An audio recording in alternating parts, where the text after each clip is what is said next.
So hello, so what is up guys, welcome to my new video. और thank you so very much. मेरे 1000 subscribers guys 15 दिन पहले पूरे हो गए थे, बट उसके वजह से हम कोई वीडियो बना नहीं पाए क्योंकि मेरे एग्जाम्स चल रहे थे फॉर श्योर। और ये कौन कमीने लोग हैं जिनने जब मेरे 1000 सब्सक्राइबर पूरे हुए और इंस्टाग्राम पे जब मैंने 1000 सब्सक्राइबर की स्टोरी डाली या मेरे दोस्तों ने स्टोरी डाली, मेरे मेंशन बैक करते ही ये 15 लोग कौन थे जिनने मुझे अनसब्सक्राइब किया। तुम्हारे वजह से सालो, तुम्हारे वजह से मैं अपनी खुशियां नहीं दिखा पाया। मुझे इंस्टाग्राम की स्टोरी हटानी पड़ी, मैं डर गया। 1000 से सब्सक्राइबर सीधे 985। छोड़ो यार तुम ही। बट नाउ अब मैं डाल भी दूंगा स्टोरी, 10 लोग अनसब्सक्राइब भी करेंगे तो बट कोई प्रॉब्लम नहीं। Now our next aim is guys 2000 subscribers. 2000 subscribers इस महीने ट्राई करेंगे। तो टुडेज व्लॉग, जैसे कि आपने थंबनेल देख के समझ ही लिया होगा कि today's vlog is all about my dog. जिससे जो बहुत आप लोगों को इससे पुराने व्लॉग्स में बहुत कम दिखा है। ये जो हमारी फैमिली का एक बहुत इंपॉर्टेंट मेंबर है, बहुत नहीं, हमारी जायदाद का तीसरा मालिक है। ये तीसरा क्या, पूरी जायदाद का मालिक वही है।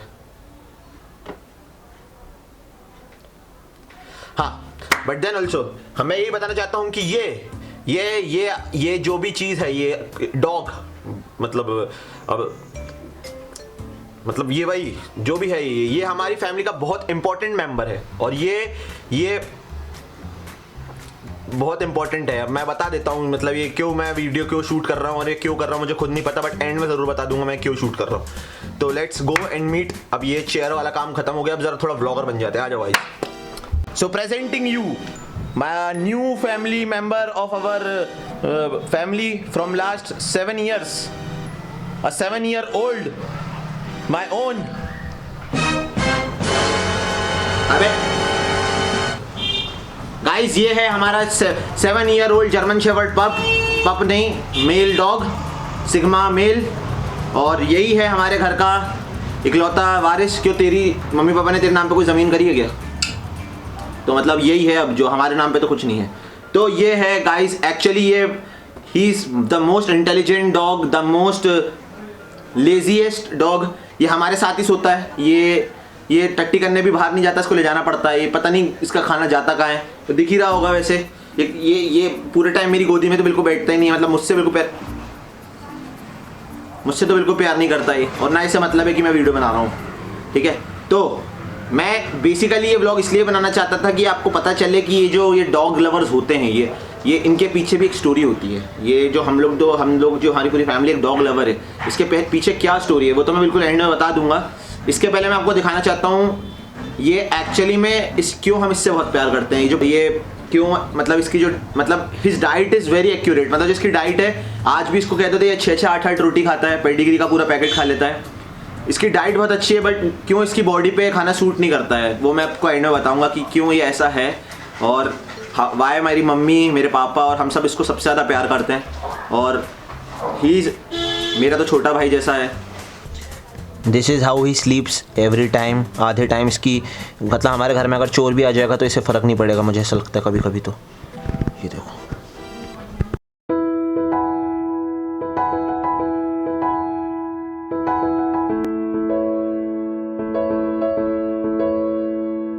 तो जब ये 6 महीने का था हमारा रॉयल, इसका नाम रॉयल है, मैंने नाम भी नहीं बताया। His name is Royal, he belong to a royal family ना, हिज नेम इज़ रॉयल। और ये रॉयल नाम क्यों पड़ा और क्या इसके पीछे स्टोरी थी।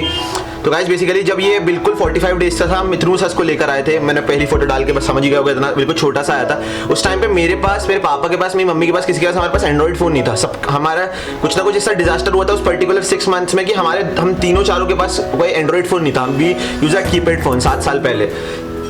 तो उस टाइम पे जो एंड्रॉइड फ़ोन हमारे पास एक था, 2 थे, वो एक तो गिर गया था और एक टूट गया था। तो उसमें फोटोज जितनी भी थी इसकी वो सब मिस हो गई थी।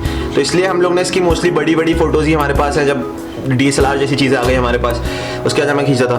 तो इसको हुई थी 7 साल पहले आया था। मेरी मम्मी को डॉग्स पसंद नहीं थे बिल्कुल भी, मम्मी बिल्कुल मना करती थी, मतलब बट हमें लेना था। और हमें एक जर्मन शेफर्ड ही चाहिए था क्योंकि मेरे को प्यार था। मैंने एक बार कहीं पे देखा था बिल्कुल छोटा सा पप, उसका मेरे को बहुत अच्छे लगते थे। तो मैं, मेरे पापा, हम जा रहे थे कहीं पे, तो हमें पता चला कि यहाँ पे मिलते हैं जर्मन शेफर्ड पप्स।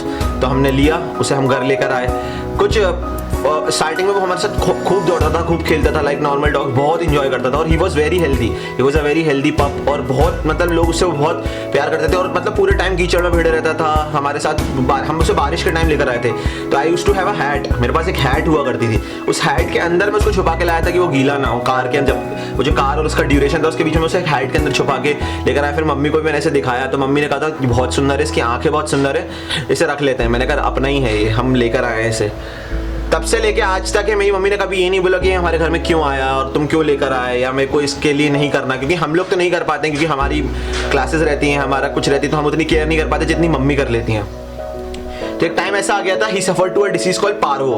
और अब जो लोग डॉग लवर्स होते हैं या जो लोग डॉग्स के बारे में पता होगा उनको पता होता है पार्वो। जिनको नहीं पता है, पार्वो एक ऐसी डिसीज होती है डॉग्स की जिसमें इनके जो डाइजेस्टिव सिस्टम होता है उसके एक जगह पे छेद हो जाता है तो डिहाइड्रेशन होता है। और वो जो होल होता है वो क्यों होता है, वो होता है जैसे ये लोग बाहर घूमना जाते हैं, कभी भी अकेले चले जाएंगे तो बचपन में इनकी आदत होती है कुछ ना कुछ चबाने की, खाने की। तो बाई चांस कोई स्टोन खा लेते हैं, ये कोई सा स्टोन खा लेते हैं तो ये अब उस स्टोन की वजह से जो इनको जब स्टोन अंदर जाता है तो उनको प्रॉब्लम हो जाती है। तो जब उससे ये प्रॉब्लम हुई तो हमें पता नहीं चलता था, खाना नहीं खाता था, ऑलवेज उल्टी करता रहता था। 2 दिन हमें समझ ही नहीं आया, फिर हमें इसे गवर्नमेंट हॉस्पिटल लेके गए भोपाल के। तब वहाँ पे उन्होंने कह दिया ही विल नॉट सर्वाइव, अब हो गया इसका बिल्कुल, क्योंकि वो बिल्कुल दुबला पतला से, इतना हेल्दी पप इतना दुबला पतला से हो जाएगा अचानक से। और सिर्फ 2 दिन के टाइम इंटरवल में हमें खुद नहीं पता था क्यों हो गया ऐसा। मैं सुबह जाता था और फिर मैं जब सुबह जाता था थिएटर क्लास और फिर रात में आता था 8 बजे, तो 8 बजे मैं देखता था यार मम्मा ये तो सुबह इतना हेल्दी था, रात में से क्या हो गया अचानक से, खाना नहीं खा रहा, बिल्कुल मायूस बैठा है, किसी के साथ नहीं खेलेगा, बिल्कुल सोता रहता था। तो मम्मी ने कहा चलो दिखाते हैं, हम डॉक्टर के पास ले गए तो उन्होंने तो मतलब डायरेक्ट कह दिया कि ही विल नॉट सर्वाइव, मतलब अब नहीं है इसके अंदर वो नहीं बचा कि ये बच पाएगा। बट मेरी मम्मी ने कहा कोई तो चांस होगा, कुछ तो चांस होगा, हमें इसके बिना हम रह नहीं पाएंगे। मम्मी ने तो ऐसे ही बोला उनसे। तो डॉक्टर ने बोला रोज दिन में 3 बार ड्रिप्स लगेंगे और रोज पूरे, और इसका मतलब खाना बंद करवाना पड़ेगा, सिर्फ पानी भी नहीं पी सकता, ना खाना ना पानी। अगर इसको पीना भी है तो जो आइज होती है आइज, वो आपको इसको लिक करवानी पड़ेगी, जो आइज को चटवाना पड़ेगा, तभी जाके अगर ये थोड़ा बहुत सर्वाइव कर पाया तो कर पाया, नहीं तो खाना तो इसको नहीं देना है कम से कम 15 दिन। तो वो जो एक 15 दिन का जो इंटरवल था उसमें मेरी मम्मी, मेरे पापा, हम दोनों भाई, हमने जितना इसके लिए किया मेरे को नहीं लगता कि इट वॉज नॉट ईजी। सबसे पहली बात तो एक डॉग को लेना, उसकी क्यूटनेस देख के खरीद लेना और या उनको अडॉप्ट कर लेना, it's not easy. But the love you represent to them, जो आपको प्यार हो जाता है उनसे, वो ही मैटर करता है। मैंने ये एक्सपीरियंस किया है। हम रोज सुबह उठते थे, एक बार सुबह ड्रिप लगवाने जाते थे, उसको दवाई मिलती थी वहाँ पे, उसको बॉटल चढ़ती थी, ड्रिप लगती थी उसको, और फिर घर आते थे, फिर दोपहर में फिर जाते थे, फिर रात में तीसरा एक और डोज जाता था। ऐसा कम से कम 1 वीक तक हमें इसको करवाना पड़ा। तब जाके इसने पहला एक रोटी का टुकड़ा खुद से खाया था, मम्मी को मतलब करके। तो डॉक्टर ने बोला हाँ इसको एक छोटा सा टुकड़ा दे के देखो, अगर इसका वो पच जाएगा खाना, वो जो अंदर का जो होल है वो अगर सही हो गया होगा तो फिर ये बिल्कुल फिट एंड फाइन है, कोई दिक्कत नहीं है। 15 दिन बाद हमारा dog was like very good, बिल्कुल एंजॉय करता था हमारे साथ, वापस हमको हमारा रॉयल वापस मिल गया था। तो मैं मतलब ये व्लॉग में, क्योंकि आजकल इंस्टाग्राम पे देखता हूँ लोग कैसे ट्रीट करते हैं डॉग्स को, और मतलब कुछ लोग तो कितने अच्छे हैं जो इतने अच्छे एनजीओ खोल के बैठे हुए हैं और ये इतना कर रहे हैं डॉग्स के लिए। तो वो सबको देख के मुझे ये लगता है कि जो हमारे घर में एक फाइटर है उसके बारे में लोगों को पता चलना चाहिए कि सर्वाइव टू अ वेरी, अगर आप पार्वो के बारे में पढ़ोगे तो उसमें भी गूगल पे भी लिखा रहता है बहुत कुछ % डॉग, एक तो बहुत रेयर बीमारी है, उसका इलाज ज़्यादा है नहीं, तो एक तो बहुत कम डॉग्स होते हैं जो इस बीमारी को सर्वाइव कर पाते हैं। और जो उनको अडॉप्ट करता है, अगर वो थोड़ा सा भी हार्ड वर्क कर लें और गिव अप ना करें अपने डॉग्स पर, तो शायद वो उनकी जान बच जाएगी। तो हमारे फैमिली का इतना इंपॉर्टेंट मेंबर इतनी बड़ी बीमारी से सर्वाइव करके आया था वो, तो जो हाँ, और जो इसकी डाइट जो मैं बताता हूँ ना, मैंने जो बताया था कि इसकी डाइट में ऐसा हो गया है, इसकी प्रॉब्लम ये है। तो जब वो वाला फेस चल रहा था ना इसके टाइम पे, इसने तभी खाने से मतलब बिल्कुल वो हटा लिया था कि ये खाना मतलब बिल्कुल चूज ही खाता था, क्योंकि डर गया था। तो वो बिल्कुल मतलब समझता नहीं था। पेडिग्री उसके 15 दिन पेडिग्री नहीं खाई हम, मतलब अलग अलग चीज़ें ट्राई करते रहते थे, पनीर नहीं तो ब्रेड बटर, नहीं तो कुछ ना कुछ उसको देते रहते कि हमारे जैसा, कि हम उसको अच्छा लगे, थोड़ा टेस्टी लगे, बट वो नहीं खाता था। तो उस वजह से जो उसने खाने से एक जो मोड़ा वो आज भी है, मतलब वो आज भी बहुत सारी चीजें ऐसी है जो नहीं खाएगा, और मम्मी के हाथ से ही खाता है वो। मतलब मैं बता दूं आपको एक और सबसे इंपॉर्टेंट पार्ट, वो सिर्फ मम्मी के हाथ से खाना खाता है। वो बहुत ही कम ऐसा होगा कि मम्मी ने उसे दिया और वो खा लेगा, अगर मम्मी खड़ी नहीं है उसके बाजू में तो वो नहीं खाना खाता। अगर हम लोग 3 दिन के लिए बाहर जाते हैं, दादी के पास छोड़कर जाते हैं, वो मतलब सुबह एक बार खा लेगा, थोड़ा थोड़ा कुछ भी वो नहीं खाता। वो मम्मी आती है, मम्मी को डांटता है, चिल्लाता है, उसके बाद बोलता है, उसके बाद मम्मी को समझ आता है कि हाँ भाई इसे और भूख लग रही है इसको, फिर मम्मी उसको हाथ से खिलाती है, तभी वो खाता है। तो ईजी नहीं होता यार, बट हाँ अगर आप किसी से प्यार करते हो तो ऐसे उसकी केयर भी करना सीखो। यही है ये हमारे डॉग की कहानी, और यही था एक इंटेंशन इसको ये आपके सामने लाने का। और and thank you so much guys, थोड़ा इमोशनल कर दिया होगा आज, but regarding that thank you so much for 1000 subscribers. I love you guys, I love you so much, thank you so much. और आप 2000 सब्सक्राइबर की जर्नी पूरी करनी है गाइज, जल्दी से जल्दी अपने को अब इस साल एक नामी यूट्यूबर बनना है। तो आप ही लोगों का सपोर्ट है, आप ही लोगों का साथ है, थैंक यू सो मच।